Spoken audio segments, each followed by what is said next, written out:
micrófono. Muy buenos días a todas y a todos. Les damos la más cordial bienvenida a este ciclo de webinars organizado por el Ministerio de la Mujer en lo que hace al mes naranja. Y sobre todo para recordar lo que será este 25 de noviembre, donde recordamos el Día Internacional de la No Violencia hacia las Mujeres.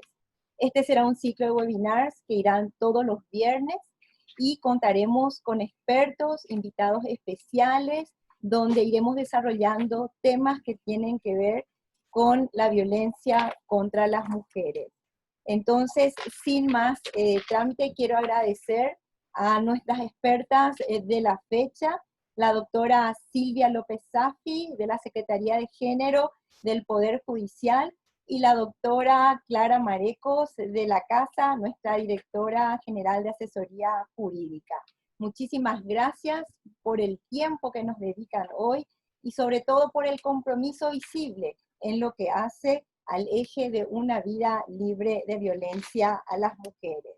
Muy buenos días, Silvia, y entonces iniciaríamos contigo. Una breve historia de vida de la doctora Silvia López Safi, doctora en Derecho por la Universidad Pablo de Olavide de Sevilla, España.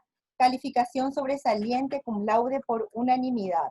Abogada, notaria y escribana pública por la Facultad de Derecho y Ciencias Sociales de la Universidad Nacional de Asunción.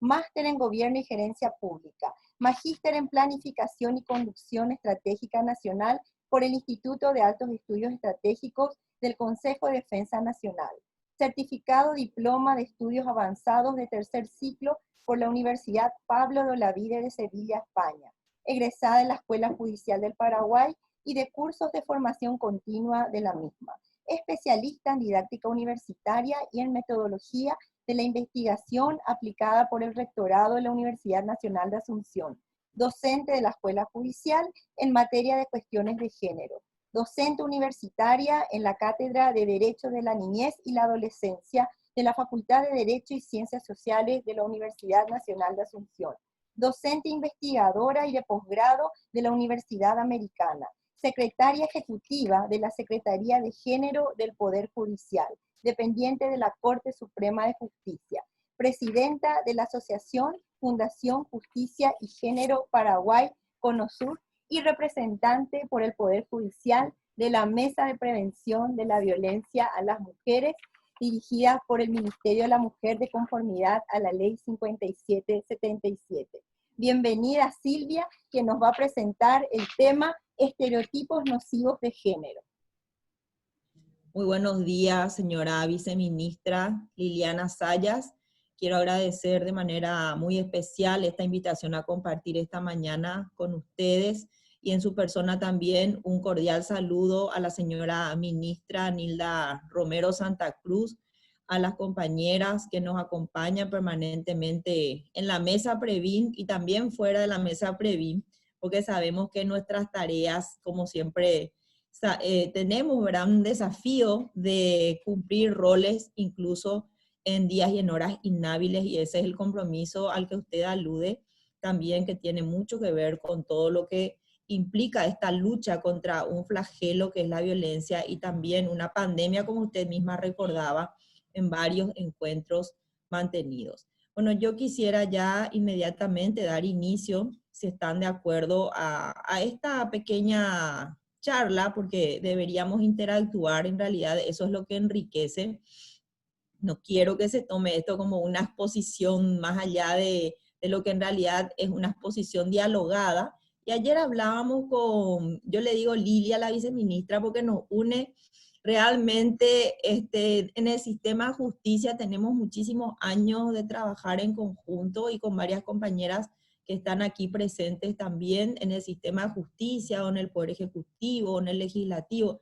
Entonces estamos entre amigas, personas conocidas, y haciendo honor a la palabra sororidad en un mes muy importante que es justamente en recordación a esta no violencia y la eliminación de la misma. Por eso cuando hablábamos con la viceministra Liliana Sayas, yo le decía un tema que podríamos abordar es el referente a los estereotipos de género. Y cuando le dije yo a Lili, estereotipos nocivos de género, me decía Lili, podríamos hacer un poco una explicación de por qué referimos a la palabra nocivos. Entonces yo le decía, habíamos tenido un encuentro, también participaron varias compañeras que están aquí en el hotel, perdón, del Paraguay el año pasado, donde nos visitaron compañeras del PNUD y especialistas y expertas en la materia, también una ex ministra de Corte, donde nos ilustraban cómo los llamados estereotipos de género, que vamos a ver enseguida a qué referimos, tienen una incidencia perjudicial, por eso hablamos de nocividad, o sea, aquello que causa un agravio, que causa un perjuicio, conforme se van dando las relaciones sociales y se exteriorizan las conductas. Entonces, vamos a empezar por el llamado sistema sexo-género. Tenemos que partir de este concepto del sistema sexo-género para poder entender qué son los roles, qué son los mitos, qué son los prejuicios, los estereotipos, los sexismos. Entonces, ese sistema sexo-género nos lleva a diferenciar justamente dos conceptos, el concepto de sexo y el concepto de género. Cuando hablamos de sexo, tenemos que referir a aquello que es lo natural, lo biológico, es decir, la primera evidencia del cuerpo como un conjunto de características anatómicas, fisiológicas, que identifican a hombres y a mujeres. Entonces, afirmamos que el sexo es una categoría de orden biológico. El sexo no es lo que hacemos, el sexo es lo que somos. Esa es una cuestión que también cuando estamos en clase a veces genera como un murmullo de qué vamos a hablar. En realidad, vuelvo a decir, el sexo es una categoría de orden biológico. Entonces, esa confusión además que se genera con el concepto género, hay que distinguir porque el género en realidad es una cuestión o es un constructo social. Es un conjunto de características asignadas culturalmente a hombres y a mujeres, justamente teniendo en cuenta el sexo de hombres y de mujeres. Este concepto de género implica construcciones, elaboraciones, representaciones culturales que se van volviendo tan determinantes, tan reales, que las personas naturalizamos eso y nos incluimos porque dentro de un proceso de socialización que recibimos desde niños y niñas, adquirimos conductas, patrones que eso se exterioriza como si fuera algo, como bien dije, natural, es decir, algo que debe ocurrir. Hay que entender muy bien que ese proceso de socialización hace que el género se permita, o sea, la conducta a partir del género se permita y se valore en una mujer, por ejemplo, o en un hombre también, por supuesto, en un contexto determinado. Eso quiere decir según lugares, según épocas, porque el ámbito geográfico y el tiempo son determinantes en la concepción que se tiene de este constructo social que es el género. Y justamente por ser una construcción sociocultural, es específico de cada cultura y va cambiando a lo largo del tiempo y es lo que nos señala el PNUD en un concepto muy interesante de análisis de la categoría relacional de género.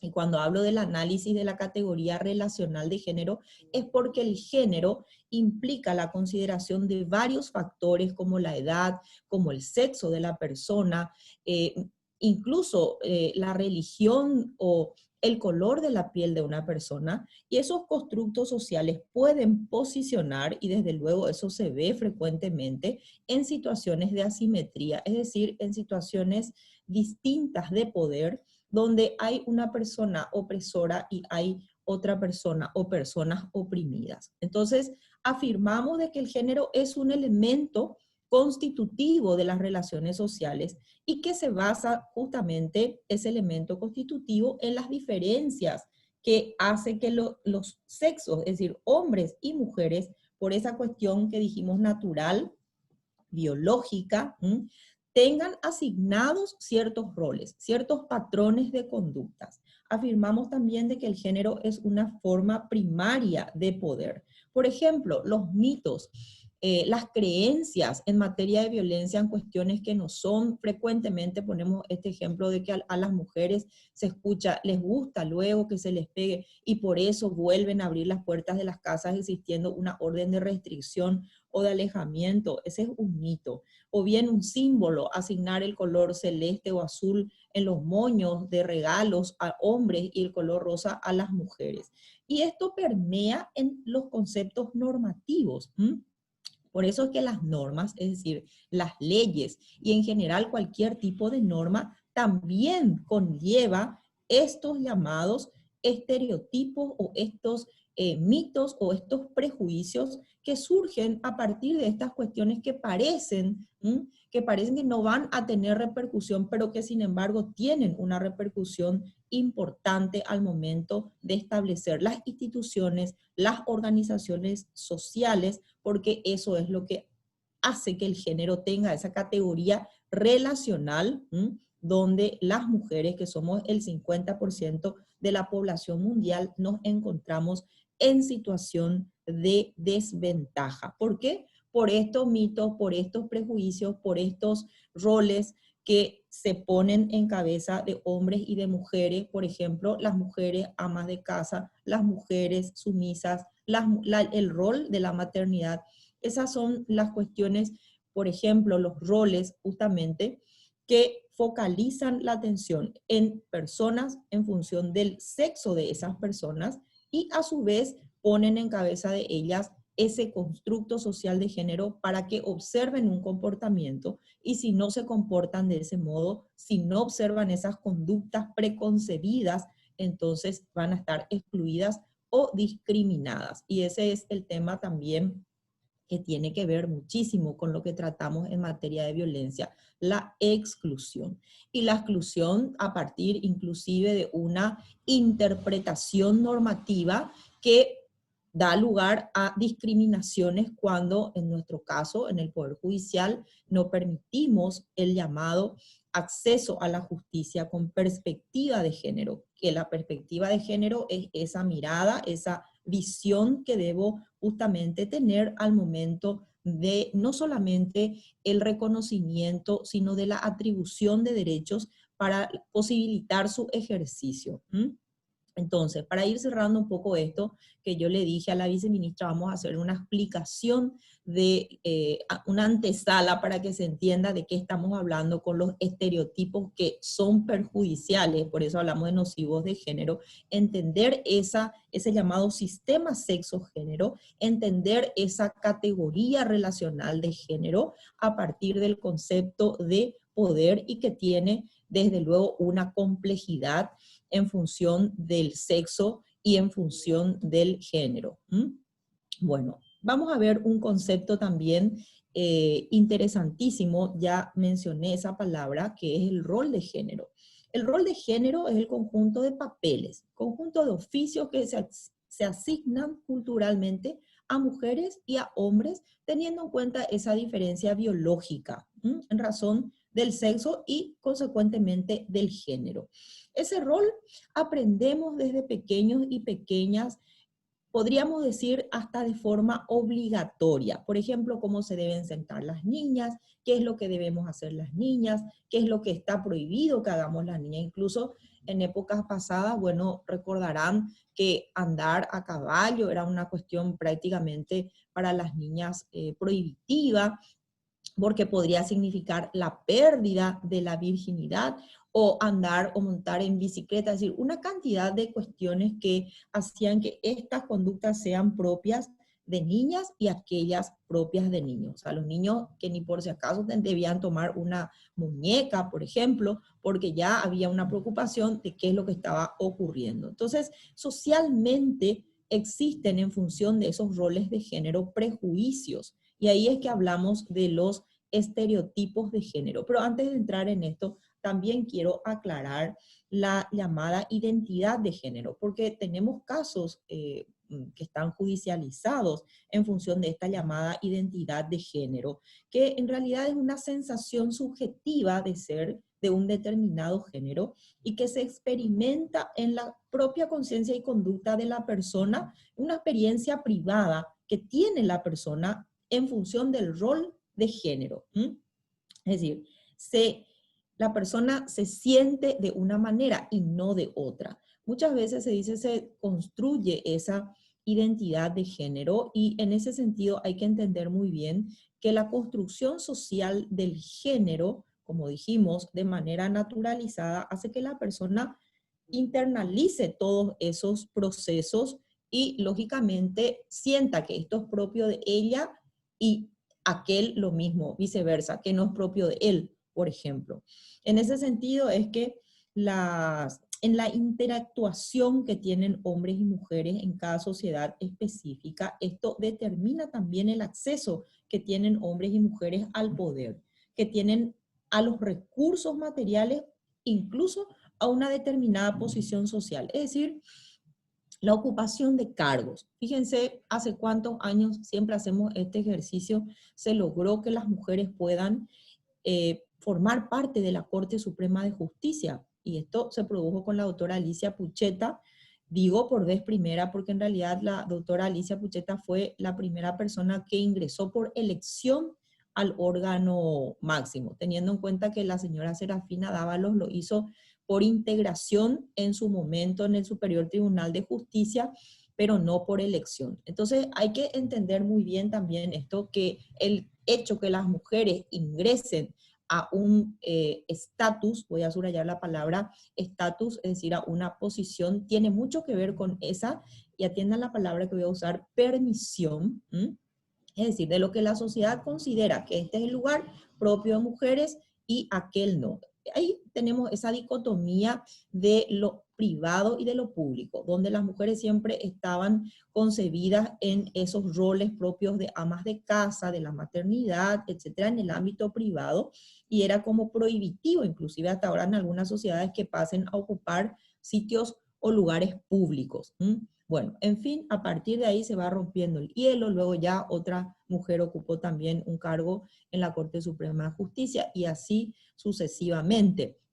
Hemos tenido también retrocesos, por ejemplo, en el ámbito de las gobernaciones. Es decir, se puede, digamos, medir esto de las relaciones de género en función de cómo interactúan esos hombres y esas mujeres, repito, y eso es lo que determina el acceso al poder y a los recursos materiales, incluso a los recursos materiales, y por qué el 99% de los inmuebles a nivel mundial estaban en cabeza de hombres y solo el 1% en cabeza de mujeres. Actualmente, según el último dato, un 2% en cabeza de mujeres y el resto. Y esto también se piensa en relación con los demás recursos materiales, como los vehículos automotores, que en la Secretaría de Género se hizo una interesantísima investigación de hace muchos años con la doctora María Mercedes Buongermini y nuestra estadística que es Liz Portillo, y se determinó que en un 18% apenas las mujeres tenían vehículos automotores a nombre de ellas, y el resto estaba a nombre de hombres. Y los alumnos y alumnas de la escuela judicial dicen, pero sí se van muchas mujeres manejando por la calle. Claro, se ven mujeres conduciendo, pero el problema no es ese, que también es importante, por supuesto que las mujeres conduzcan vehículos y por qué no lo van a hacer, aunque en algunos países islámicos eso esté prohibido aún.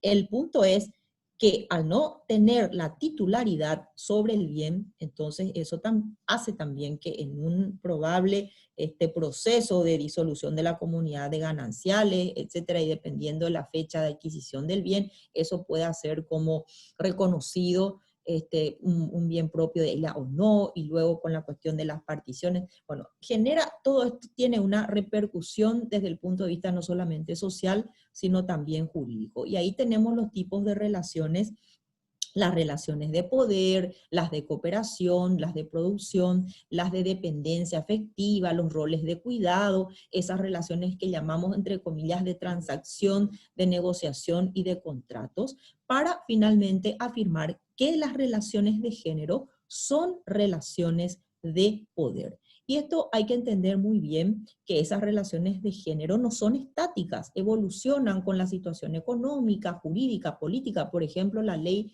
1 del año 92, que vino a modificar el Código Civil del 87, digo el 87 porque entró en vigor en ese año, que a su vez tiene un precedente que es la Ley 236 de los derechos civiles de la mujer del año 54, o la posibilidad de acceso al voto en el Paraguay en el 61, que fue la puerta de entrada a los derechos económicos, sociales y culturales, porque los derechos políticos son la antesala, o la puerta de entrada, perdón, a los derechos civiles y posteriormente a los demás. Entonces, no es de data antigua, sino yo diría relativamente reciente. Yo estaba por recibirme de abogada cuando entró a regir esta ley 1 del año 92, que fue todo un boom y una maravilla, porque la señora Mercedes Sandoval Gempel, a quien siempre yo recuerdo y rindo un homenaje, y tuvo muchísimo que ver en esto de que las mujeres paraguayas podamos acceder a estos derechos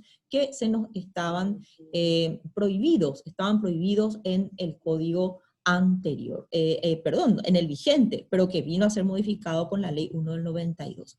Entonces, esas cuestiones que no son estáticas, que son dinámicas, también se orientan de acuerdo a diferentes valores, al contexto de un país, al contexto del lugar. Y hay que entender muy bien que son relaciones jerárquicas, como dije, históricamente construidas, que son dinámicas y cambian permanentemente. Pero sí quiero dejar sentado, antes de entrar en lo referente a los estereotipos, que en la mayoría de las sociedades el sistema sexo-género ha desarrollado relaciones de desigualdad, de exclusión y de discriminación en contra de las mujeres, y esto en la mayoría de las esferas de la vida humana, pública y privada, lo que se traduce en menores oportunidades de acceso y de control de recursos para las mujeres y una menor valoración y reconocimiento a sus actividades como personas humanas. Ese menor reconocimiento a sus actividades se ve en la menor paga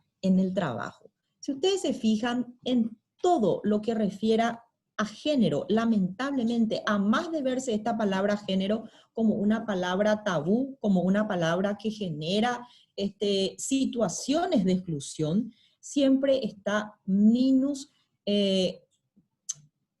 valorada, incluso en los presupuestos. Cuando deben hacerse recortes presupuestarios, por ejemplo, vemos que en esto que son los derechos de las mujeres, los derechos de niños, niñas y adolescentes y los derechos de personas en condiciones de vulnerabilidad, ahí están los recortes.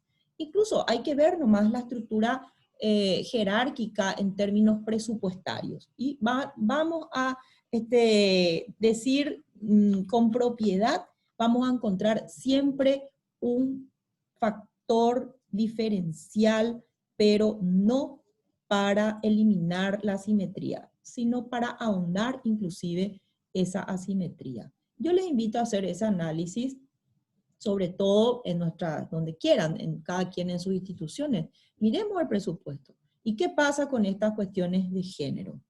Entonces, hay que ver también esto, porque en la medida en que no se reconozcan estas situaciones de asimetría o estas situaciones de discriminación o estas situaciones de exclusión, entonces no va a ser posible, o va a ser, no es que no vaya a ser posible, pero va a ser más difícil, y desde luego eso lo sabemos en carne propia, el acceso a los derechos de carácter fundamental.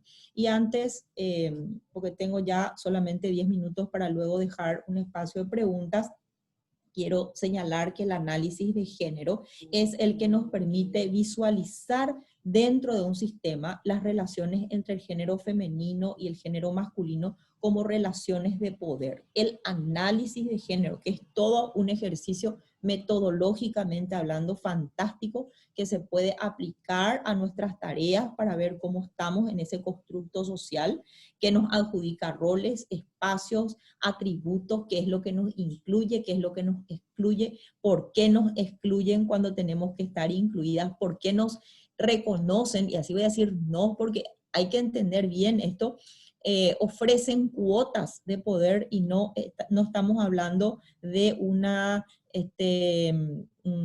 paridad, que es lo que siempre también nos está llevando a considerar cómo estamos en el ejercicio del poder, todo esto, el análisis de género, nos lleva también a considerar la llamada equidad de género en función de la igualdad de oportunidades. Es decir, que hombres y mujeres, desde sus diferencias, tengan posibilidades de equitativas para su desarrollo integral como personas, como ciudadanas y ciudadanos. Y hablar de género, eso también lo conversábamos con la viceministra, no implica hablar solamente de mujeres, porque frecuentemente se piensa eso. No, hablar de género es hablar de hombres y hablar de mujeres.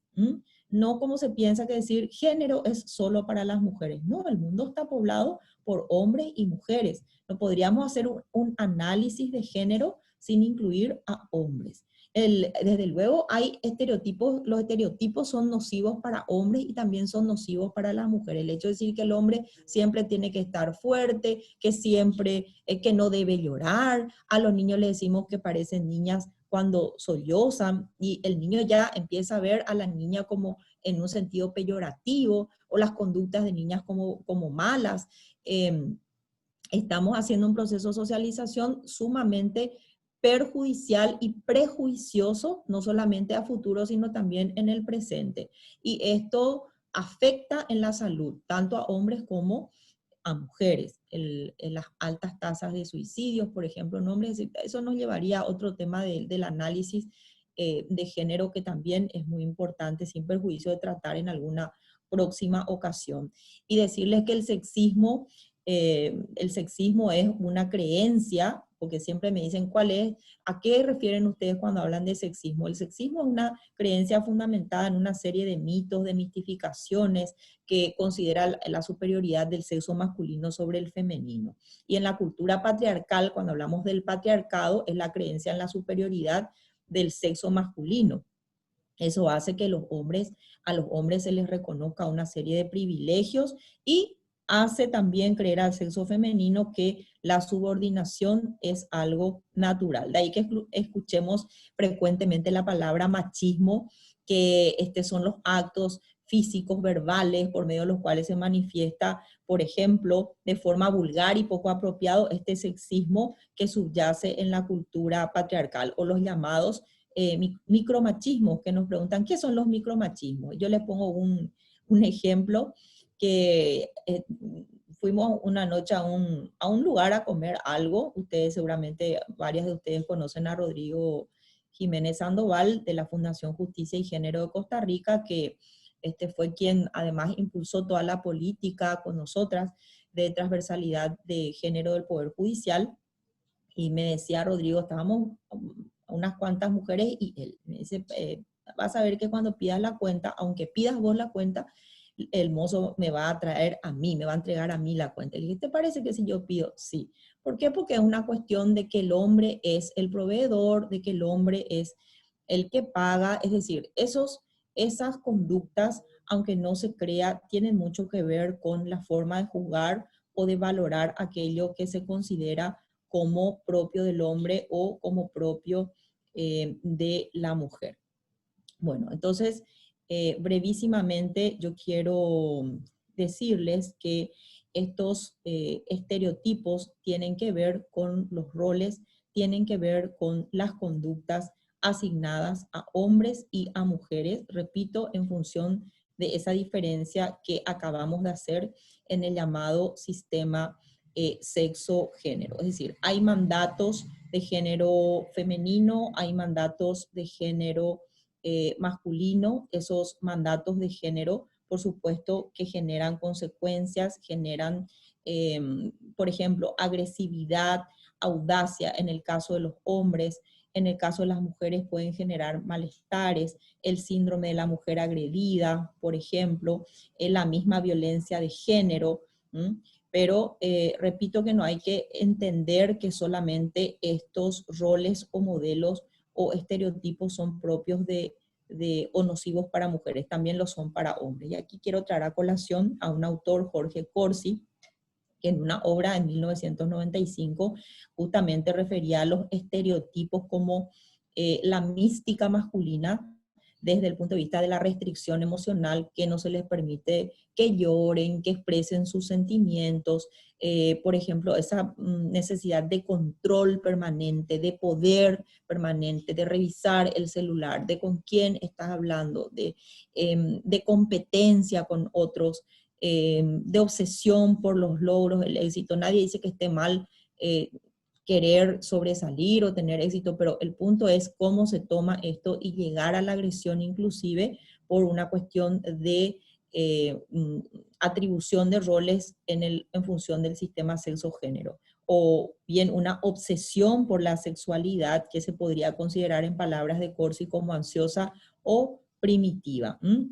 En el caso de los hombres hay como un hiperdesarrollo del yo exterior por esa represión emocional que crea un modelo masculino tradicional de control familiar, control sobre otras personas, sobre la esposa, sobre los miembros femeninos, los hijos, las hijas. Recordemos el pater familias en el derecho romano, donde tenía ese poder omnímodo de vida y de muerte sobre la esposa y sobre los hijos. Esto hace que haya una muy arraigada idea de posesión sobre la mujer que justifica, entre comillas, la violencia, en palabras de Corsi, y esa violencia masculina está vista como un medio legitimado de logro y de control.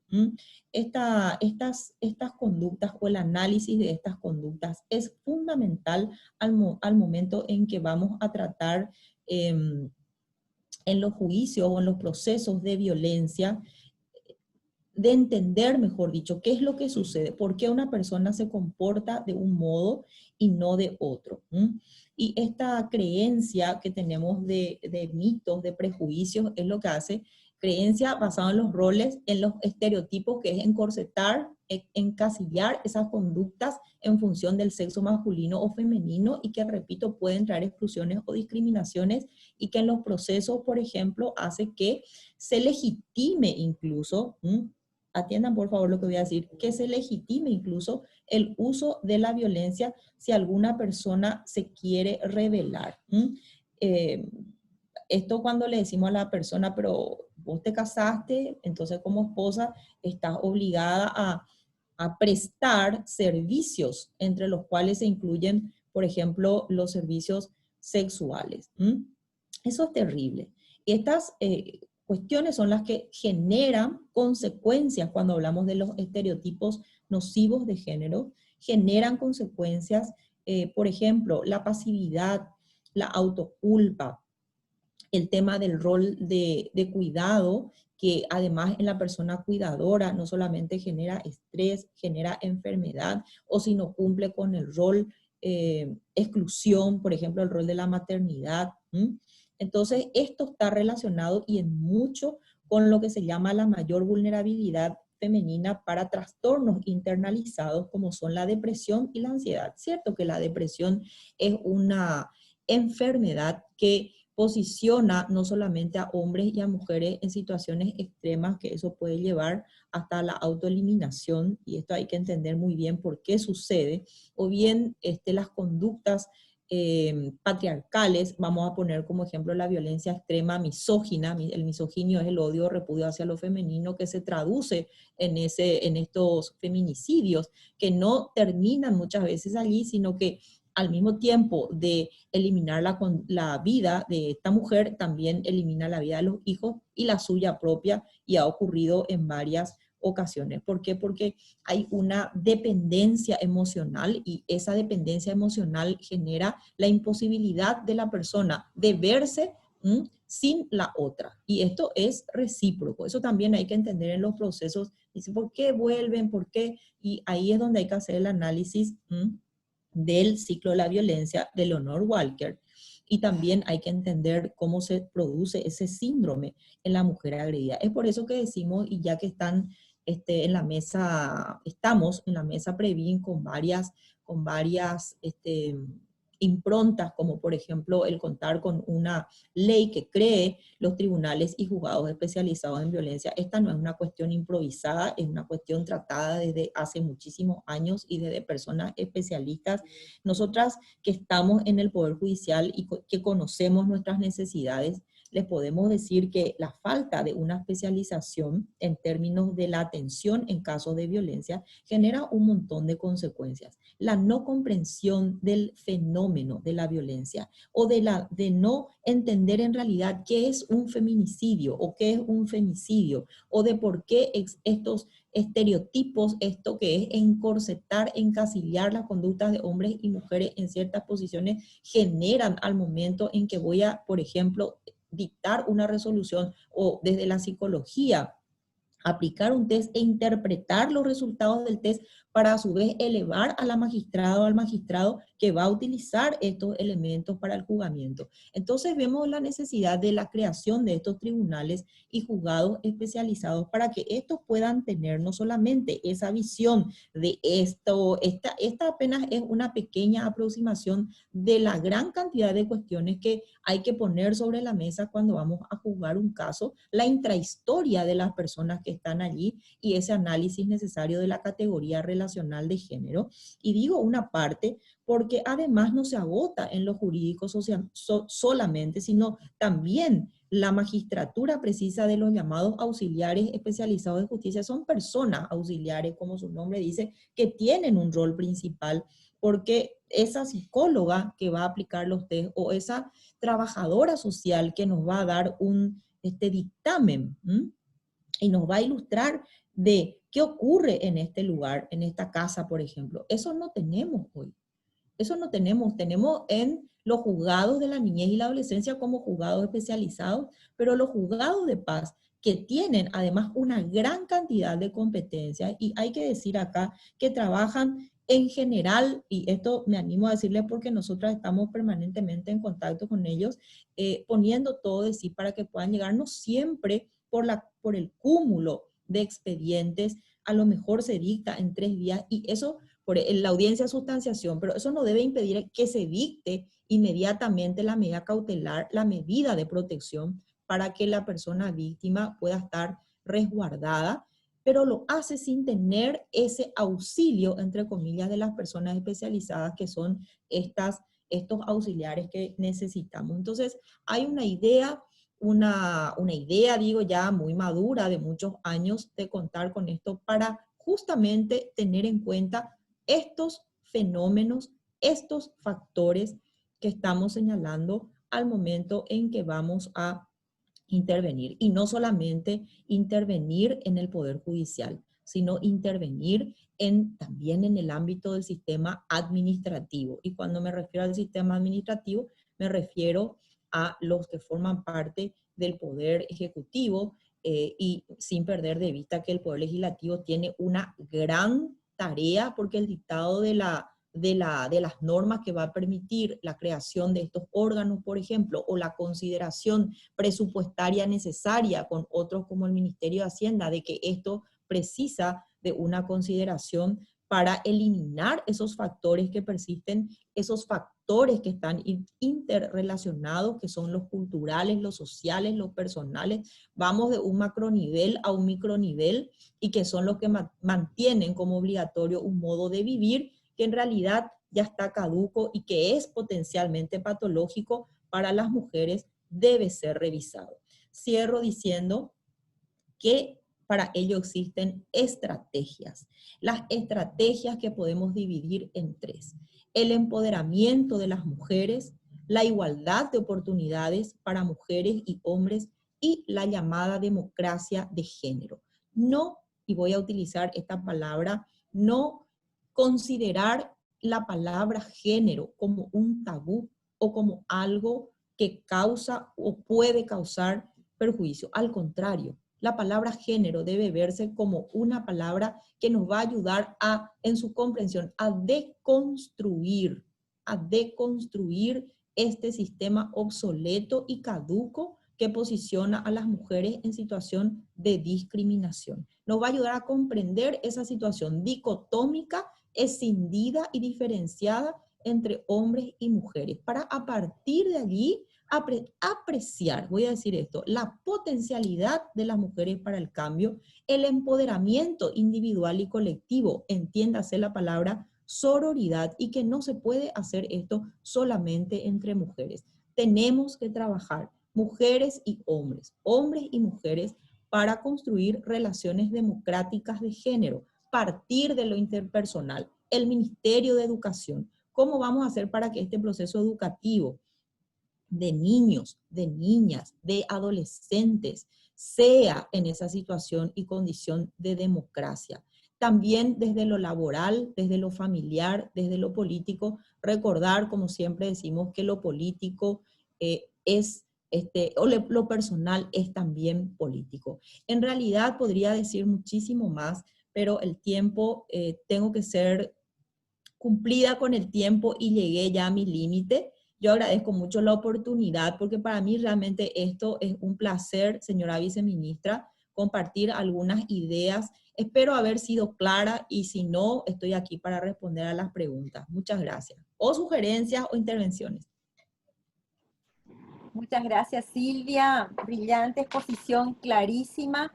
Yo quiero ir directamente a unas preguntas que escribieron en el chat, porque sé que estás con superposición de agendas, así que me hubiera gustado comentar un poquito esto, pero por cuestiones de tiempo y respeto a tu tiempo, en el chat escribieron, en este análisis de género, relación hombres-mujeres, porque muchas veces cuando las mujeres asumen algún cargo público, se comportan así con las mismas actitudes del hombre y no desde su identidad femenina. Y una segunda apreciación que dice, ¿qué hacer para que las mujeres que son violentadas sean conscientes de esta realidad y no acaben legitimando esta relación nociva? Muchísimas gracias. Son preguntas muy, muy interesantes. En realidad, cuando las mujeres asumen un cargo público y como bien dice la compañera Laurita, ¿verdad? En realidad reproducen, atiendan por favor lo que voy a decir, reproducen el rol que es el modelo que ellas ven y que consideran como válido, porque además consideran que si no reproducen ese rol van a estar excluidas. Justamente yo cuando empecé a transitar en este camino hice la misma pregunta a una persona y le dije, ¿por qué se reproduce el modelo? Y me contestó, porque si no se reproduce el modelo, esa mujer se va a sentir excluida y probablemente aquellos que legitiman esa posición de ella también la van a excluir. Entonces yo me quedé pensando en esa respuesta que me dieron, que ahora estoy reproduciendo, y decirle que la única forma de deconstruir esto también es comprender. Por eso yo decía que hay que trabajar con hombres y con mujeres, que desde la diversidad, y esto quiero que quede muy claro, porque ninguna persona es igual a otra, ninguna mujer es igual a otra, ningún hombre es igual a otro, todas las personas somos diversas. Yo suelo decir, si somos todas iguales, qué aburrido sería. Ven que hay con algunas amigas que nos vamos al cine, con algunos amigos que nos vamos, no sé, a tomar un café porque nos gusta. Podemos hablar de tales o cuales temas, podemos decir muchas cosas, pero esas relaciones o esos modelos que se repiten es porque se ve que ese es el modelo válido, que si no se ajusta a ese modelo va a estar excluida la persona. ¿Y qué hacer para que las mujeres que son violentadas sean conscientes de esa realidad? Y bueno, una forma es lo que estamos haciendo ahora desde esta mesa previa. El Objetivo de Desarrollo Sostenible 5, casi me olvidé de esto, es tan importante que justamente dice género, dice así, bien grande la palabra, y que Paraguay tiene en su agenda. Eso es lo que hay que entender. Esta no es una cuestión facultativa, esta es una cuestión imperativa, obligatoria, incorporada. Nadie obligó al Estado paraguayo a decir que ratifica la CEDAW, primer instrumento internacional de los derechos humanos de la mujer, y que nos enseñan mal en la facultad diciendo que el primer instrumento internacional es el Pacto de San José de Costa Rica, lo digo en todas partes, es la CEDAW, la ley 1215 del 86. Lógicamente, este instrumento que es una puerta de entrada al principio de igualdad y no discriminación, tenemos que usar como en el marco de esa agenda de desarrollo sostenible. ¿Qué hacer para que esas mujeres violentadas sean conscientes? Entender el porqué de esa subordinación naturalizada o normalizada debe ser deconstruida. Y la única forma de entender es esta, reuniéndonos, hablando. No sé, cuando acabe esta pandemia yo les propongo, y yo sé que a la viceministra le va a gustar ir a escuchar música en algún lugar, compartir, es decir, romper con esas estructuras que son como nos encasillan, nos encorsetan, todas son cuestiones que se ven además como a las mujeres como prohibitivas, una cantidad de cosas que no deben ser vistas así. Entonces las mujeres debemos entender que no reproduzcamos el modelo, vernos en el marco de la sororidad y hablar, conversar. El instrumento de la palabra que tenemos las mujeres, ven que hay y este por ejemplo es un estereotipo también que dice, las mujeres hablan mucho y a los hombres no aturden, nos suelen decir los hombres, pues dicen las mujeres, y hay un pequeño corto italiano, a mí me causó mucha risa, que cuando nos vamos al supermercado, dice, las mujeres nos vamos a comprar algo, pero nos ponen acá, porque eso desde el punto de vista del consumidor, algunos artículos que son interesantes, y vamos con otra amiga, a lo mejor, o con nuestras madres, y dicen, que vamos hablando, es decir, la palabra es para nosotras muy importante, sin embargo, dice, el hombre se va, pum, toma lo que va a comprar y sale, así como algo, una conducta, digamos, que también se ve como aprendida. El análisis de género desde los derechos del consumidor y a la consumidora interesantísimo es para entender también esa dicotomía, esa distinción entre hombres y mujeres. Entonces, es romper con esos modelos y valorar además lo que tenemos, es decir, el elemento, el lenguaje, ese es otro tema interesantísimo, el uso del lenguaje inclusivo. ¿Por qué el lenguaje discrimina? ¿Por qué posiciona a las mujeres en condiciones de subordinación? El idioma guaraní, que estamos orgullosísimas de ser parte de un país bilingüe. Ahora bien, ¿cómo utilizamos esas palabras en guaraní que son dulces, son dulcísimas cuando traducimos, pero más dulces cuando se pronuncian, y las fuertes también? O sea, todo esto hay que considerar para que las mujeres seamos conscientes de la realidad, desde el uso del lenguaje, desde los comportamientos que estamos reproduciendo y no legitimar esas relaciones nocivas. Podríamos decir muchísimas cosas, Laurita, y espero que podamos compartir en otro momento. No sé si hay otra pregunta más, pero eso es lo que, de construir este sistema a partir de dar vuelta a ese modelo.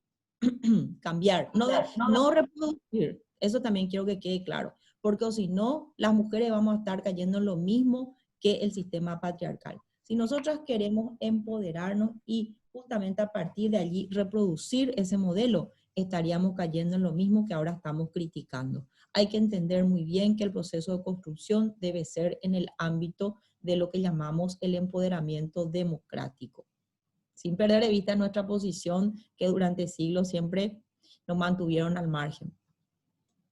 Muchísimas gracias, Silvia. Nada más aquí Ana nos va a leer algunos comentarios en el chat para luego pasar también a nuestra segunda expositora y sobre todo liberarte, pero comprometerte a otros ciclos más, que sabes que como bien lo dice el compromiso, esto es 24 horas. Anita. Sí, tenemos varias opiniones en el Zoom y en el Facebook, voy a leer algunas. Excelente, doctora Silvia López Safi, se ha entendido perfectamente cómo se vinculan los elementos jurídicos, sociales, culturales y estructurales en el proceso del aprendizaje de los roles de género y cómo repercuten de forma cognitiva y emocional en el contexto de la violencia hacia las mujeres. Es uno de los comentarios, y los demás: excelente, doctora Silvia, totalmente claro. Excelente, doctora Silvia, clase magistral como nos tiene acostumbradas. Y todos los comentarios así, tenemos muchísimas. No nos va a dar el tiempo para leer todo, pero lo último dice: muchísimas gracias, doctora Silvia, espero nos lleguemos a encontrar en algún momento. Silvia, muchísimas gracias. También les podemos dar el correo del bpdm@mujer.gov.pi para hacernos llegar las consultas y nosotros le retransmitimos a la doctora Silvia López Safi. Muchísimas gracias una vez más por tu presentación y agradecemos también la participación a través del Zoom y del Facebook Live. En este sentido, vamos a continuar con nuestra segunda presentación. Les quiero presentar a la doctora Clara Lice Marecos Cáceres. Ella es de la casa, ella es nuestra directora general de asesoría jurídica. Brevemente voy a leer su hoja de vida porque es tan extensa como también de quien nos antecedió, que fue la doctora López Safi. máster en Derecho de la Administración del Estado, Universidad de Salamanca, España, especialista en didáctica universitaria por la Universidad Nacional de Asunción, diplomado en Igualdad y Empoderamiento de la Mujer por la Fundación General de la Universidad de Salamanca, abogada y escribana pública por la Universidad Nacional de Asunción, hoy directora general de asesoría jurídica del Ministerio de la Mujer, tiene experiencias formativas y áreas especializadas tanto en enfoque de género como en derecho administrativo y administración pública, en derecho civil, en fortalecimiento de la participación y liderazgo político de las mujeres en Paraguay. También ha participado en una serie de trabajos intelectuales como la redacción del decreto reglamentario de la Ley 5777 en el protocolo de prevención, atención y sanción para los casos de acoso laboral y acoso sexual en el ámbito laboral y académico de la Facultad de Ciencias Médicas de la UNA, en un material de divulgación de la Ley 5777, en un manual para el abordaje de la violencia contra las mujeres, niñas y niños, dependiente de la Secretaría de Acción Social, y ha participado y representado en varios congresos y seminarios y simposios, ¿verdad?, en estas mismas áreas de su expertise. Finalmente, su experiencia en la administración pública, en el Ministerio de la Mujer, también representando en el MESIP, ¿verdad?, al Ministerio de la Mujer, y relatora de la Corte Suprema de Justicia en el gabinete de la doctora Carolina Llanes. Es así, es extenso y queremos escucharte, Clara, y desde ya muchísimas gracias también por tu colaboración. Yo tengo que agradecer a estas expertas por compartir conocimiento. Muchas gracias, viceministra. Realmente un placer para mí acá compartir con Ana, con usted, con los compañeros que nos apoyan en este proceso que inicia el BPM, de emprender un poco un ciclo de charlas a los fines de difundir esto tan importante y tan relevante que es dar a conocer las normativas que existen en materia de protección de los derechos de las mujeres, y sobre todo conocer un poco y entender la realidad de la cual partimos antes de hacer el análisis jurídico que representa y obedece al reconocimiento de esa realidad que tan claramente nos enseñó hoy la doctora López Safi, ¿verdad? Esa realidad que determina hoy todavía muy penosamente la exclusión y la discriminación que seguimos viviendo las mujeres en este país y en el mundo. En ese contexto ya me toca a mí hablar un poco de la Ley 5777 de protección integral a las mujeres contra todas formas de violencia y su decreto reglamentario. Cuando me plantearon la posibilidad de hablar de esta ley, bueno, uno hace el análisis en 30 minutos que puede decir, ¿verdad? Hay tanto que decir de esta ley que también, lógicamente, en este tiempo planteamos hacer, digamos, un análisis o conversar sobre lo que representan aquellos aspectos centrales y que todavía siguen siendo probablemente teniendo dudas en cuanto a lo que hace a su aplicación, y sobre todo cuando a mí me permiten hablar de esta ley o cuando me piden hablar de ella, yo no puedo hacerlo en términos más que positivos.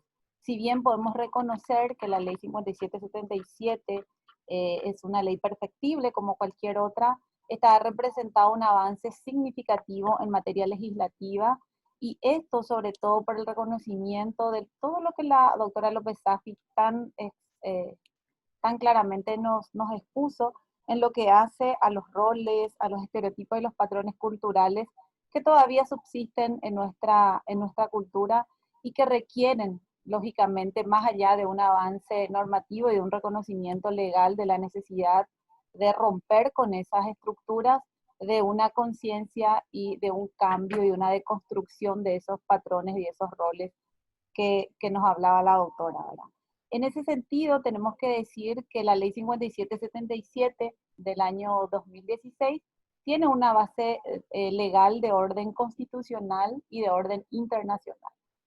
Vemos entonces que los artículos 4, el artículo 46, el artículo 48 y el artículo 60 de la Constitución Nacional, en los que están establecidos los derechos fundamentales, el derecho a la vida, el derecho a la no discriminación, el derecho a la igualdad entre el hombre y la mujer y el derecho a que el Estado le proteja a las personas en su entorno familiar de la violencia, sirven de base constitucional para legislar esta norma de carácter proteccionista en relación a lo que hace a la violencia contra las mujeres y sobre todo también bajo el reconocimiento y cumplimiento de las normativas de orden internacional, del cual Paraguay es parte ratificante, como lo son básicamente la CEDAW, Belén do Pará y otros instrumentos de orden de derechos humanos, como los derechos civiles y políticos, el Pacto Internacional de Derechos Económicos, Sociales y otros más.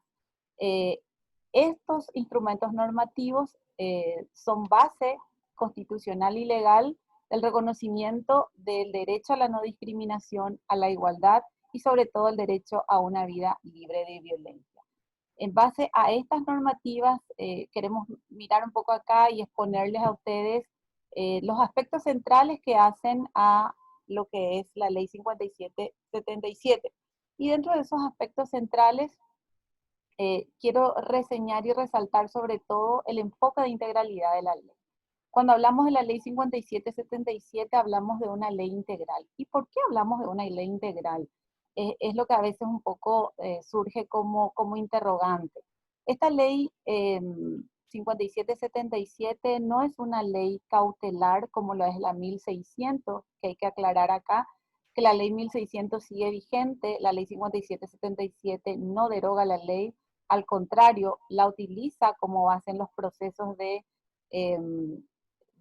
protección en las medidas cautelares dictadas por los jueces, magistrados de los juzgados de paz. En ese sentido, este enfoque de integralidad que tiene la ley lo que hace es establecer políticas públicas y estrategias de prevención de la violencia hacia la mujer como uno de los enfoques que tiene esta ley, mecanismos de atención y sobre todo medidas de protección y sanción tanto en el ámbito público y privado.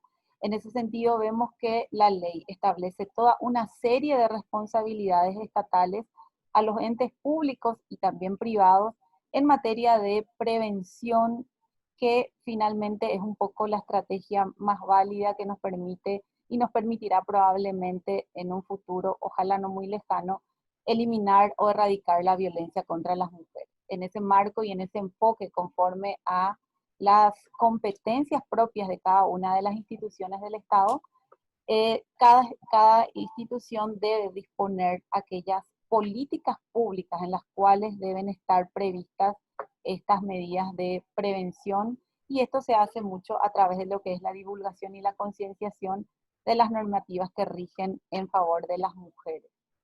Y sobre todo en ese proceso de concienciación y de campañas que se puedan hacer en materia de capacitación a todo el personal, no solamente administrativo probablemente, sino a la ciudadanía en general en lo que hace a los derechos de las mujeres y sobre todo a estos estereotipos, roles y patrones culturales que todavía siguen permitiendo la exclusión y la discriminación de las mujeres.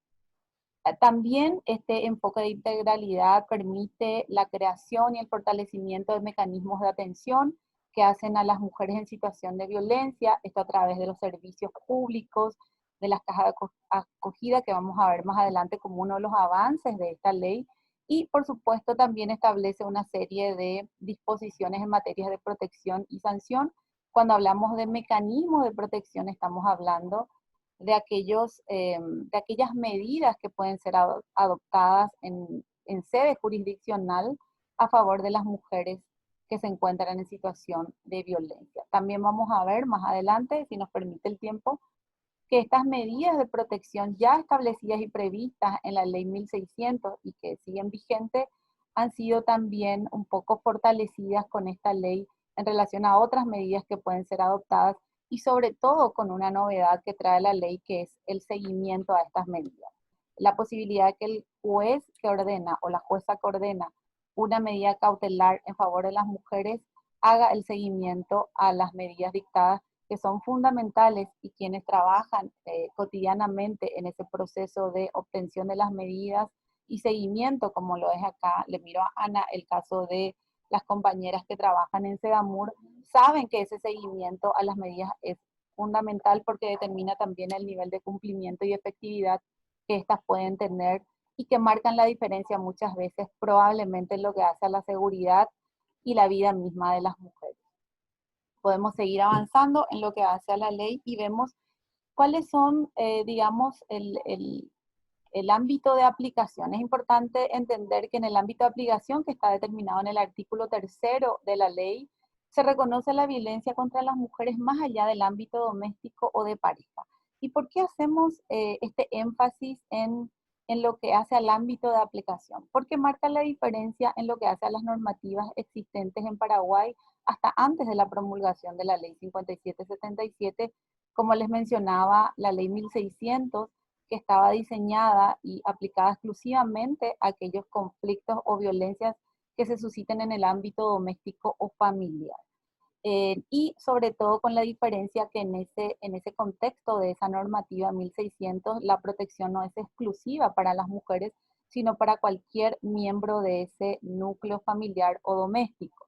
La diferencia que trae y el avance significativo de la ley 5777 es justamente atravesar ese ámbito doméstico, ir más allá del ámbito doméstico y reconocer que las mujeres y las niñas somos víctimas de violencia no solamente en el ámbito privado, sino también en el público. Por lo tanto, cuando hablamos del ámbito de protección de la ley 5777, tenemos que principalmente decir que el sujeto de protección de esta ley son las mujeres, o sujetas de protección son las mujeres, sin ningún tipo de discriminación, sin ningún tipo de distinción, y esto tiene que ver con no distinguirlas por la raza, por la religión, por la edad y por otros factores que pudieran determinar algún tipo de discriminación hacia ellas. ¿De qué protege a las mujeres? Protege de actos u omisiones que impliquen cualquier forma de violencia, y las formas de violencia que se hayan expresamente definidas en la ley 5777, en el artículo 6º, que vamos a ver un poquito más adelante también, amplían un poco esas formas ya reconocidas en la ley 1600, que básicamente son la violencia física, la violencia psicológica contra las mujeres. Entonces, y lógicamente producida en el ámbito familiar. Esta ley reconoce 3 ámbitos donde la violencia contra la mujer puede ser ejercida. Uno de ellos es la familia, como lo hace ya la 1600. Otro es la comunidad y otro tercero, como bien están reconocidos en los instrumentos internacionales, básicamente Belém do Pará, el reconocimiento de la existencia de la violencia o de la posibilidad de que la violencia también sea ejercida o perpetrada o tolerada por el Estado a través de sus agentes públicos. En cuanto al ámbito de aplicación, son estos aspectos a resaltar. En cuanto a los avances obtenidos con la ley, cuando yo digo que hablar de la ley 5777 es hablar en términos positivos, es porque realmente hay que reconocer el avance normativo, más allá que la norma probablemente por sí o por sí sola no modifica realidades. Esa es una cuestión que hay que analizar y debatir seguramente muy ampliamente, pero sí constituye un avance importante que esté establecido en una normativa, porque esto implica también el reconocimiento del Estado paraguayo de la necesidad de abordar estos temas y sobre todo de aplicar las estrategias de actuación a partir de las políticas públicas desarrolladas por las instituciones obligadas para hacerlo. En ese sentido, vemos y resaltamos como avance significativo en materia legislativa que nos trae la ley 5777, principalmente una de ellas podríamos mencionar a la prohibición de conciliar, que se encuentra establecida en el artículo 44. ¿Y por qué decimos que la prohibición de conciliar hoy representa un avance significativo en materia normativa? Principalmente porque hasta antes de la ley 5777 la conciliación no se encontraba expresamente prohibida en la legislación paraguaya y se constituía en una de las prácticas comunes a ser aplicadas como resolución del conflicto, tanto en sede policial o en sede jurisdiccional en los juzgados de paz específicamente. Y cuando los abogados o abogadas que trabajan en el tema o la propia víctima reclamaba esta salida o este planteamiento desde el órgano jurisdiccional, los jueces muchas veces nos decían o decían en su momento que no existía una normativa expresa que prohibiera o les prohibiera a ellos llevar adelante este proceso, digamos, de conciliación entre tanto el agresor y la víctima. Por lo tanto, el reconocimiento de que la situación de vulnerabilidad en la que se encuentra la mujer en una situación de violencia no la pone en posición de igualdad como base fundamental y requisito inexcusable para cualquier situación que requiera o amerite una conciliación, un arbitraje o una mediación. Decimos que desde la doctrina que la conciliación no es la salida que el Estado puede ofrecer a una víctima de violencia por no encontrarse ella en condiciones de igualdad para decidir sobre aquello que pudiera representarle o no su seguridad o su vida. Por lo tanto, la Ley 5777 en materia de prohibición de conciliar establece esta negativa a los operadores de justicia y también hace una expresa mención a las CODENIS, donde normalmente acuden las personas cuando tienen conflictos de familia. Ahí intervienen también las situaciones de los niños, pero básicamente también como, digamos, consecuencia de esto, un conflicto de pareja que pudiera eventualmente por ese mecanismo plantearse una conciliación. La ley también expresa la prohibición de hacerlo en esas esferas o en esos ámbitos. Seguimos en el análisis de los avances obtenidos. Acá vemos la asistencia jurídica y patrocinio legal gratuito a través de la defensa pública que está establecido en el artículo 38, hasta antes de la ley 5777, no se establecía como un requisito o como una oferta del Estado en relación a lo que hace a los derechos de las mujeres en cuanto al derecho al acceso a la justicia, la representación gratuita por la defensa pública a través de la defensa pública en todo lo que hace a las situaciones legales que emergen a partir de una situación de violencia y de la decisión de la mujer a solicitar la intervención jurisdiccional. Hay que entender que como toda mujer que se encuentra en una situación de violencia, no necesariamente y no siempre acude como primera medida al órgano jurisdiccional por infinitas situaciones y obstáculos que se le pueden presentar en su vida. Podemos hablar del ciclo de la violencia, podemos hablar de las situaciones económicas, podemos hablar de absolutamente infinitos factores que limitan o impiden muchas veces a las mujeres acudir al órgano jurisdiccional, a solicitar una medida cautelar. Y sobre todo, también podemos decir que no todas las mujeres tienen acceso a lo que es el conocimiento de sus derechos y por lo tanto la posibilidad de que la defensa pública pueda brindar no solamente el asesoramiento legal y gratuito a ellas, sino también el patrocinio legal, que significa representarlas judicialmente, es un avance significativo que hoy tenemos que decir, el Ministerio de la Defensa Pública está haciendo un gran esfuerzo en el cumplimiento de lo que hace a esta disposición de la ley, a través de sus unidades o defensorías especializadas.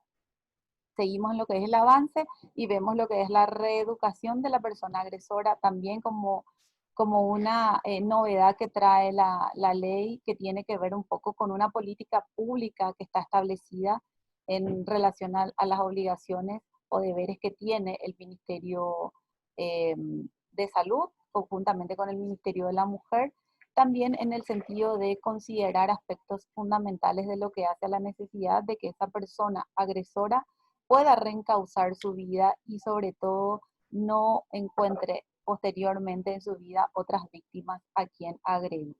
Por lo tanto, en base a lo que establece también la Constitución Nacional en el artículo 20, que tiene que ver un poco con lo que hace, y acá Ana me muestra los minutos que me quedan, con lo que hace a la finalidad de las penas en materia penal o en materia punitiva, también la reeducación sirve de base para llegar a ese fin.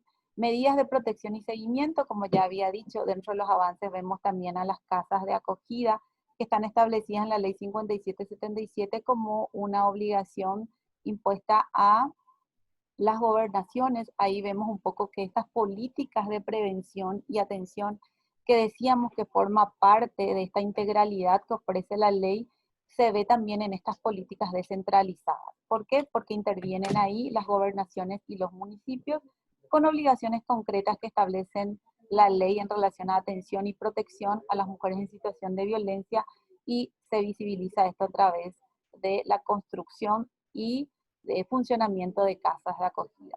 Sanciones a funcionarios, y finalmente en lo que hace al avance quiero mencionar a lo que es el feminicidio como una de las formas de violencia y única forma de violencia que en la ley se encuentra tipificada como hecho penal autónomo, y que sirve un poco también de base para visibilizar todo esto que había comentado la doctora López Safi, y que determina un poco el reconocimiento que hace el Estado paraguayo a través de una política criminal concreta de reconocer la estructura, digamos, que se encuentra o que subyace en esa conducta de violencia que sufren las mujeres, y que tiene que ver con la violencia estructural de la cual son víctimas, y que no se constituye, por supuesto, en un hecho aislado, y que lo que pretende esta ley, justamente a través de la tipificación en el artículo 50 de la figura del feminicidio, es visibilizar esta forma extrema de violencia y entender un poco sus causas y consecuencias. Me quedan 5 minutos, me quedaban muchas láminas, quiero avanzar un poquitito más y simplemente probablemente cerrar también, ir cerrando con esto, lo que hace a los principios rectores, que tienen que ver un poco con el principio de integralidad que estábamos hablando, el de la igualdad y no discriminación, de las políticas públicas, la participación ciudadana, la asignación y disponibilidad de recursos, el fortalecimiento institucional, el empoderamiento de las mujeres, la tutela efectiva y acceso a la justicia, la especialización del personal, la atención específica, en lo que hace también a la transparencia y la publicidad y servicios competentes. Y en lo que hace a la integralidad de la ley, ya habíamos visto esos aspectos de prevención, atención y sanción que dispone la ley.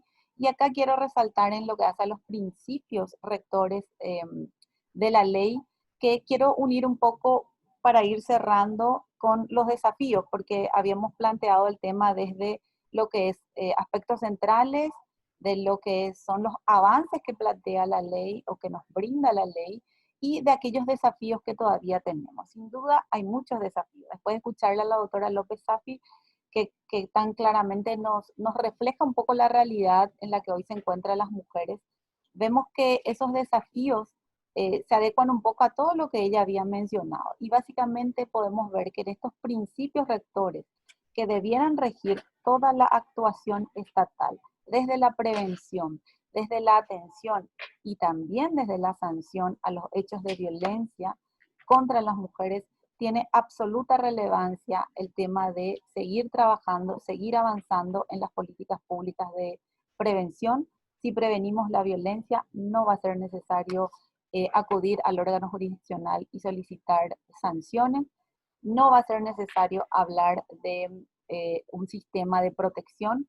Por lo tanto, avanzar en políticas públicas, y hay mucho trabajo, y hay que decirlo que las instituciones públicas han establecido una serie de procedimientos y acciones muy positivas que significan avances también en lo que hace a materia de prevención, pero tenemos que reconocer que todavía hay mucho camino por recorrer.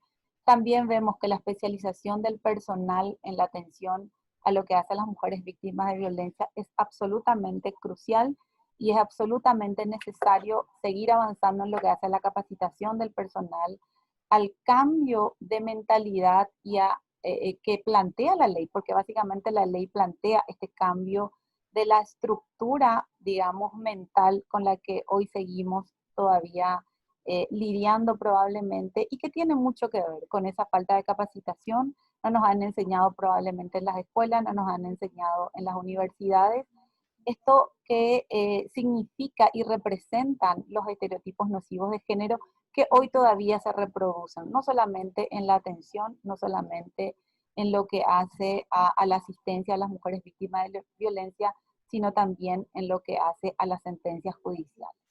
Y finalmente tenemos que decir que los servicios competentes y todo lo que hace al sistema de protección integral de las mujeres requiere de un presupuesto adecuado. Por lo tanto, ese también representa un gran desafío que todavía tenemos que seguir peleando, probablemente todas las instituciones del Estado, porque todas estamos obligadas a dar efectivo cumplimiento a esta ley a los fines de que todas las mujeres y finalmente todos y todas en este país podamos vivir libre de violencia y construyamos juntos de manera responsable un país más democrático, más solidario, más igualitario y un país libre de violencia para todos y para todas. Muchas gracias.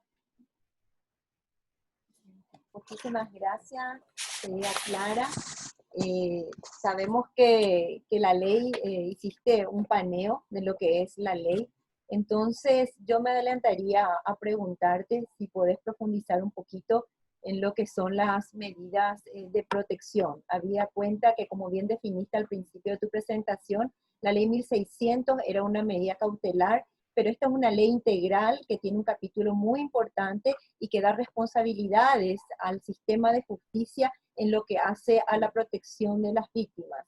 Y esto justamente me gustaría aprovechar este espacio y el tiempo que nos queda para que profundices y puedas determinar las responsabilidades de las distintas instituciones en lo que es la protección de la víctima, quién dicta, quién ejecuta esa medida de protección y la persecución penal que sabemos también a cargo de quién debe estar. Si podrías brevemente entonces diferenciar los roles en lo que hace a partir de que una víctima de violencia recurre al sistema de protección previsto en la ley.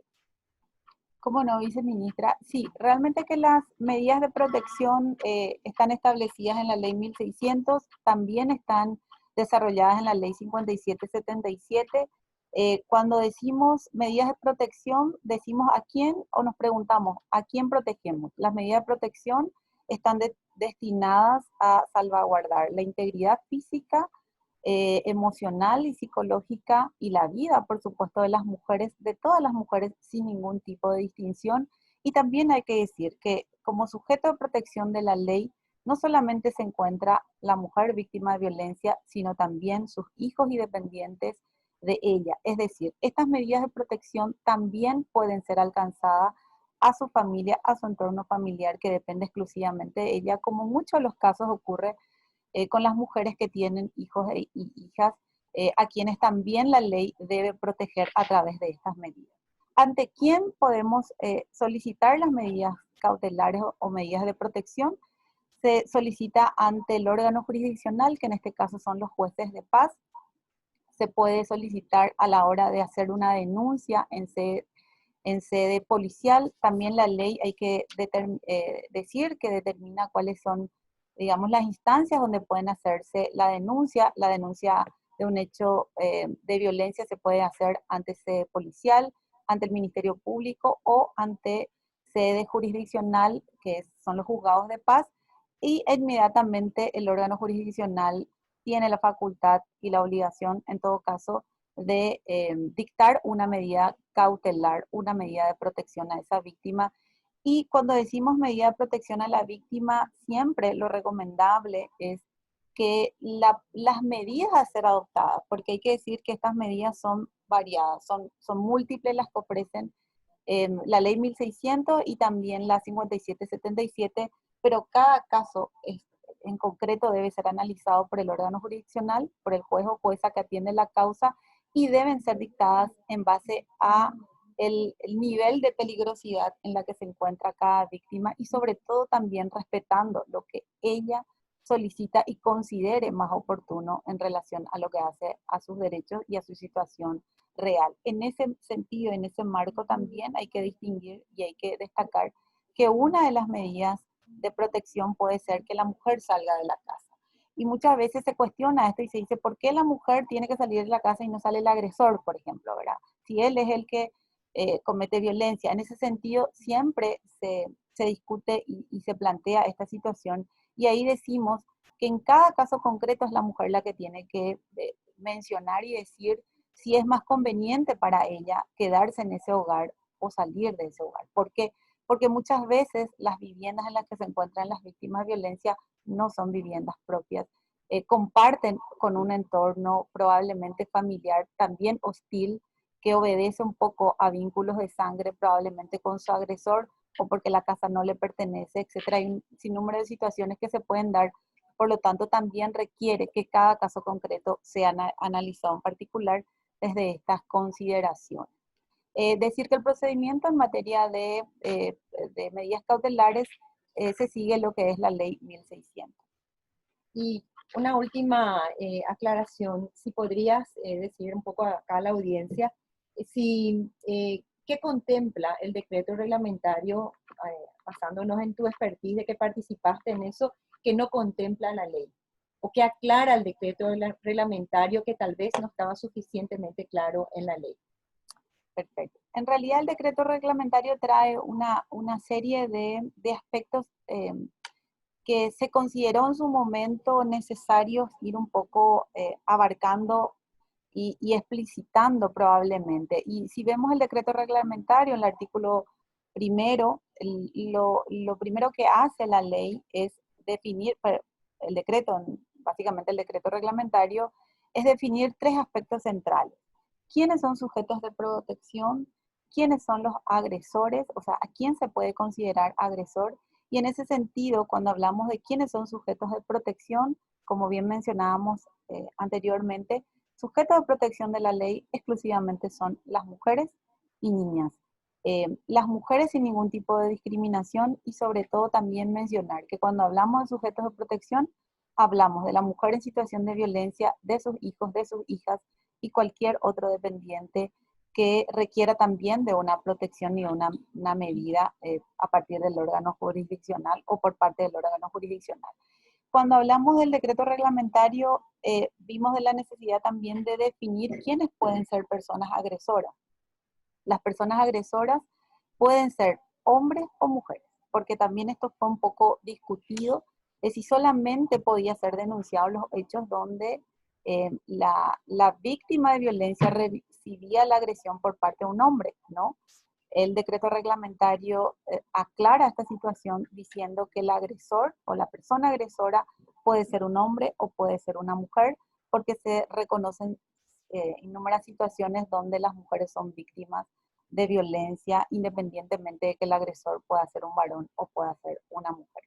El decreto reglamentario también trae un artículo específico donde determina cuáles son aquellas políticas públicas que, digamos, determinan un poco lo que hacen a las obligaciones de todas las instituciones del Estado, y aclara también cuáles son los órganos de aplicación.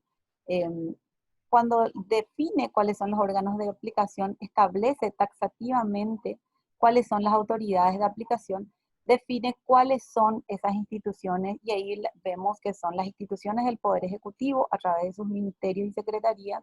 Vemos también que incluye dentro de lo que es a las autoridades de aplicación o quienes se encuentran obligados directos a dar cumplimiento a esta ley, y vemos que son las gobernaciones, los municipios, y también se le incluye acá a las universidades. ¿Y por qué fueron incluidas las universidades? Porque básicamente se reconoce, como bien leí que en uno de los comentarios que le hacían a la doctora López Safi, que decía que si no se cambia la cultura, digamos, en la que vivimos, si no se parte de la modificación de la educación como, digamos, factor clave en este proceso de transformación cultural que es necesario para avanzar en igualdad, para avanzar en la eliminación de la violencia, entonces se destaca, digamos, este aspecto, porque se reconoce que, digamos, dentro de lo que hace a la lucha contra la violencia y la discriminación contra las mujeres, son actores claves, sin duda, el sector educativo, ya sea de la escuela, la primaria, la secundaria y sobre todo también las universidades, que son un poco formadores de los profesionales que posteriormente son, en muchos de los casos, quienes aplicarán estas normativas. Gracias, Clara. Ana Pavón, ¿tenemos alguna pregunta del auditorio? Tengo algunos mensajes, vamos a leer una y una pregunta que tenemos. Doctora Clara, gracias por la ponencia sumamente necesaria, excelente profesional. Tengo una pregunta. Excelente, doctora Clara, clarísimo todo. Una consulta. ¿Es factible solicitar medidas de protección ante el juzgado de paz por violencia laboral, por más que la agresora sea mujer? Sí, hay que, como decía hace rato, cuando nosotros hablamos de quién es el agresor o quién es la persona agresora, no se distingue entre hombre y mujer. Agresor puede ser un hombre o agresora puede ser una mujer. Cuando hablamos de las formas de violencia, que por el tiempo no pudimos explayarnos un poco en lo que es el artículo 6 de la ley 5777, que define y reconoce otras formas de violencia, pero hay que decir también esto, el artículo 6 de la ley 5777 lo que hace es reconocer que las mujeres somos víctimas de violencia, no solamente en el ámbito doméstico, como lo decíamos, y que sufrimos otras formas de violencia que no solamente son la violencia física, la psicológica o la sexual, que ya está reconocida en la ley 1600, en el Código Penal, en el 229 del Código Penal, también con todas sus modificatorias, sino que también hay otras formas. ¿Y cuáles son esas otras formas? Una de ellas es la que obedece a esta consulta, que es la violencia laboral. Lógicamente que nosotros decimos desde la interpretación que hacemos desde de la normativa es que los juzgados de paz sí pueden emitir medidas cautelares en materia de violencia laboral, siempre y cuando las condiciones en las que se suscitan esa violencia ameriten otorgar estas medidas cautelares. Pero ahí yo quiero hacer un hincapié y decir lo siguiente. Cuando el artículo 6 fue, digamos, definido como una política pública a ser trabajada por las autoridades de aplicación, porque describe las otras formas de violencia, reconoce estas otras formas de violencia como la obstétrica, la laboral, la mediática, la telemática, la violencia contra la dignidad, la violencia política, de la que hablamos también mucho y decimos es necesario que esta sea, digamos, establecida desde una mirada punitiva.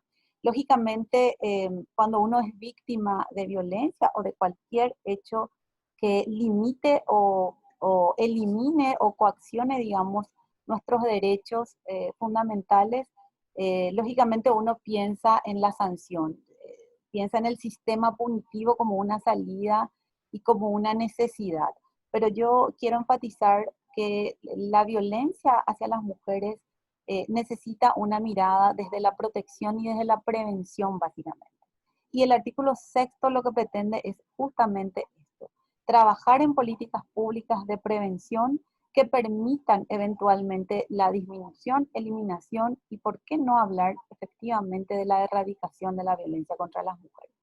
Por lo tanto, las medidas de protección sí pueden ser dictadas, consideramos nosotros cuando hacemos el análisis del artículo 6, pero siempre y cuando se requiera de esto y se den las, digamos, las condiciones para ello, y cuando las medidas internas de las instituciones, que son las primeras obligadas a aplicar medidas cautelares de carácter administrativas o privadas, porque cuando hablamos de violencia laboral hablamos de un entorno que se genera en el marco de una institución, que puede ser pública o que puede ser privada. Cuando es pública, las instituciones públicas están obligadas por la ley 5777 a adecuar sus normativas internas. ¿Y qué significa adecuar sus normativas internas? Básicamente y principalmente requiere que cada institución, dentro de su reglamento interno, de su ordenamiento jurídico interno, establezca una serie de medidas en cuanto a lo que hace a la atención, investigación y sanción de cualquier forma de violencia que se pueda dar internamente. ¿Y qué puede hacer la institución cuando se producen estas situaciones de violencia laboral? Automáticamente reconocer el hecho, investigar el hecho y aplicar medidas administrativas que no signifiquen sancionar a la víctima, al cual podemos hablar también mucho y largo, porque se dan situaciones donde las víctimas de violencia laboral son las penalizadas por las instituciones. Bueno, muchísimas gracias, Clara. El tiempo, sin duda, siempre se agota cuando estamos hablando de los temas que nos convergen hoy. Quiero agradecer también, además de a las expositoras que hoy nos acompañaron, al equipo técnico que me acompaña. Esta es una actividad organizada por el Viceministerio de Protección de los Derechos de las Mujeres, en coordinación con la Dirección General contra toda forma de violencia y la Dirección General de Centros Regionales de Mujeres y Albergues, bajo la responsabilidad acá de mi compañera de trabajo, la licenciada Ana Pavón. Quiero agradecer al equipo técnico que me acompañó hoy. Gracias Richard Suárez, también desde a la Dirección de Comunicaciones, también que están ellos apoyándonos para el Facebook Live, para el Zoom. Y nada más que decir, que invitarles al próximo viernes. El próximo viernes también en el horario de 10 a 12 vamos a tener al Ministerio de Desarrollo Social, el doctor Cayo Cáceres, viceministro del Viceministerio de Políticas Sociales, con el tema Desafíos para la implementación del Plan Nacional de Reducción de la Pobreza desde la perspectiva de igualdad, y la licenciada Lorenza Benítez Vargas, jefa del Departamento de Políticas Transversales del Viceministerio de Políticas Sociales, con el tema Buenas Prácticas del Ministerio de Desarrollo Social para la prevención y atención de la violencia contra las mujeres, en el horario de 10 a 12. Agradezco a mis compañeras de la Mesa de la Prevención de la Violencia prevista por la ley, justamente nuestra ley 5777, donde esta mesa de prevención establece recomendaciones a la máxima autoridad, y a nuestra ministra de la Mujer, la doctora Nilda Romero, por el apoyo a esta agenda de actividades organizadas, y al auditorio, sin duda, que ha estado muy participativo, ha acompañado esta webinar, y nada más que agradecerles y esperarles para el próximo viernes. Muchísimas gracias, buen resto de jornada, con miras al 25 de noviembre, Día Internacional de la Eliminación de la Violencia contra las Mujeres. Nos vemos.